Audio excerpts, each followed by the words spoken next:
Children's, अपनी पिछली video में आपको मैंने non terminating and non recurring decimal के बारे में बताया था। तो उससे आपको अब इरेशनल नंबर और रैशनल नंबर्स को सीखने में कोई परेशानी नहीं होगी। तो इरेशनल नंबर सबसे पहले आते हैं हम। इरेशनल नंबर क्या होता है? The number which when expressed in decimal form are expressible as non terminating and non repeating decimals are known as irrational numbers.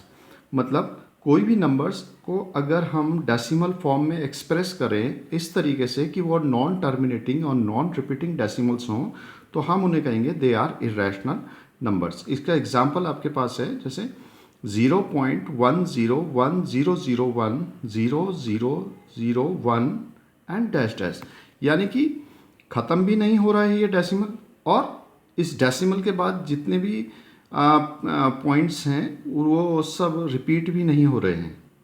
10 है तो 10 होना था तो 100 हो गया, फिर 1000 एंड सो ऑन। तो ये आपका एग्जाम्पल हो गया। और √2 एंड पाई, तो ये सब एग्जाम्पल्स आपके हो गए इरेशनल नंबर्स के। इसमें एक बहुत ही अच्छी थ्योरम है जो अभी आपको आगे बहुत यूज़ में आएगी। वो है let p be a prime number and a be a positive integer. A कोई प्राइम नंबर है और ए एक पॉजिटिव इंटीजर है। If p divides a square then p divides a. अगर ए स्क्वायर पी से डिविजिबल है तो A P से भी डिविजिबल हो जाएगा। दैट मीन्स अगर इसमें हम यूँ कहें कि 6 square is divisible by 2, then 6 is divisible by 2। ये है इसमें कहने का मतलब कि अगर 6 स्क्वायर 2 से जाता है, डिवाइड हो जाता है, तो 6 भी 2 से डिवाइड हो जाएगा। ये होता है हमारा इस थ्योरम में कहा हुआ है। अब चिल्ड्रंस, आपका आता है rational numbers. The number of the form a by b where a and b are integers and b not equal to 0 are called rational numbers. यानी कि कोई भी नंबर जो फ्रैक्शन के फॉर्म में हो a बाई b के, उसे हम कहेंगे कि वो इंटीजर्स हैं और b उसमें 0 नहीं होना चाहिए। अगर b 0 हो गया, दैट मीन्स डिनोमिनेटर 0 हो गया, तो उसका मतलब क्या होगा? वो नंबर एग्जिस्ट करेगा ही नहीं, अनडिफाइंड हो जाएगा। या दूसरा, हम रैशनल नंबर को एक्सप्रेस कर सकते हैं किसी डेसिमल फॉर्म में। तो वो डेसिमल कैसा होना चाहिए कि या तो इट शुड बी टर्मिनेटिंग और या non terminating and repeating decimal. ये मैं आपको पहले बता चुका हूँ। या तो वो टर्मिनेटिंग हो, मतलब ख़त्म हो जाए, डेसिमल के बाद कुछ पॉइंट तक चले ख़त्म हो जाए, या अगर ख़त्म नहीं भी होता तो रिपीट होता रहे। जैसे मैं लिखता हूँ 1.3333, तो ये किस तरीके का डेसिमल है? It is non terminating and repeating decimal. तो इस तरीके का अगर कोई डेसिमल होता है तो हम उसे रैशनल नंबर्स में एक्सप्रेस कर सकते हैं। अब इसमें भी दो रिजल्ट्स बहुत इंपॉर्टेंस के हैं। इसमें दो रिजल्ट्स आपने ध्यान रखने हैं, ये आपके आगे एक्सरसाइज में काम आएंगे।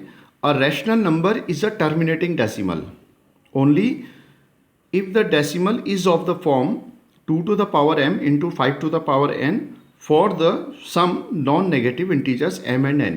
यानी कि अगर किसी रैशनल नंबर के डिनोमिनेटर को हम 2 to the power m into 5 to the power n की फॉर्म में एक्सप्रेस कर सकते हैं, और m और n क्या हैं? They are non negative integers. Negative numbers नहीं है, इंटीजर्स हैं, कोई भी नेगेटिव नहीं है। तो वो रैशनल नंबर जो है एक टर्मिनेटिंग डेसिमल को रिप्रेजेंट करेगा। और अगर वही सेकंड रिजल्ट में क्या है कि अगर हम किसी भी रैशनल नंबर के डिनोमिनेटर को 2 to the power m into 5 to the power n की फॉर्म में एक्सप्रेस नहीं कर सकते, तो it is then the rational number is non terminating and repeating decimal.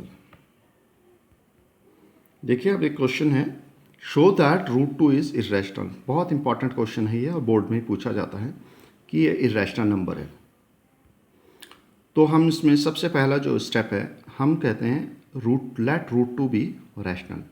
That is, अगर ये एक रैशनल नंबर है, और अगर एक रैशनल नंबर है तो हम इसे a बाई बी की फॉर्म में एक्सप्रेस कर सकते हैं, where a and b are integers and they are also coprimes. That means they have no common factor other than 1।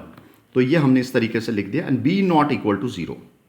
अब हम क्या करते हैं? Squaring both side. तो हमें क्या मिल गया? 2 is equal to a square upon b square, ये मिल गया। और हमने ये बी स्क्वायर इधर मल्टीप्लाई करा लिया। इस स्टेप में क्या हो गया, a square is equal to 2b square, या हम इसे लिख सकते हैं b square is equal to a square upon 2। That means यहाँ इससे लिखने का मतलब ये है कि a square is divisible by 2, that means 2 divides a square. अब फिर वही थ्योरम जो हमने पीछे बताई थी कि 2 अगर ए स्क्वायर को डिवाइड करता है तो 2 ए को भी डिवाइड करेगा, that means A is equal to 2c। यानी कि ए क्या है यहाँ पे, ए हो गया आपका डिविडेंड, ये हो गया आपका डिविडेंड, और ये क्या हो गया आपका डिवाइजर। तो डिविडेंड हो गया ए और डिवाइजर हो गया 2। दैट मीन्स यहाँ पे हम यूक्लिड्स डिवीजन एल्गोरिथम लगा देंगे तो ये हमारे, और रिमाइंडर हो गया 0। That means dividend A divisor 2 into C plus 0। C कोई भी इंटीजर्स है, यानी कितने टाइम्स वो डिवाइड हो गया। तो हमारे पास जो रिजल्ट मिल गया वो मिल गया है हमें ए इज इक्वल टू 2c किसी भी इंटीजर के लिए।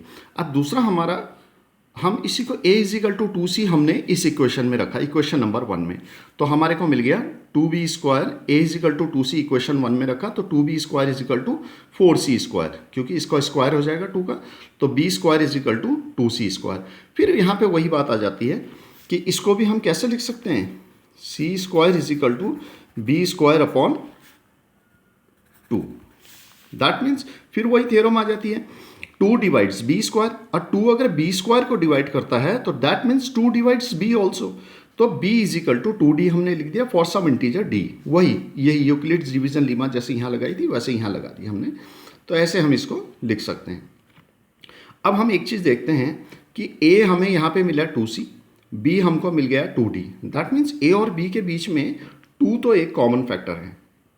अब हमने शुरू में क्या कहा था कि a एंड b आर को प्राइम्स, दैट मीन्स हमारी वो बात गलत है।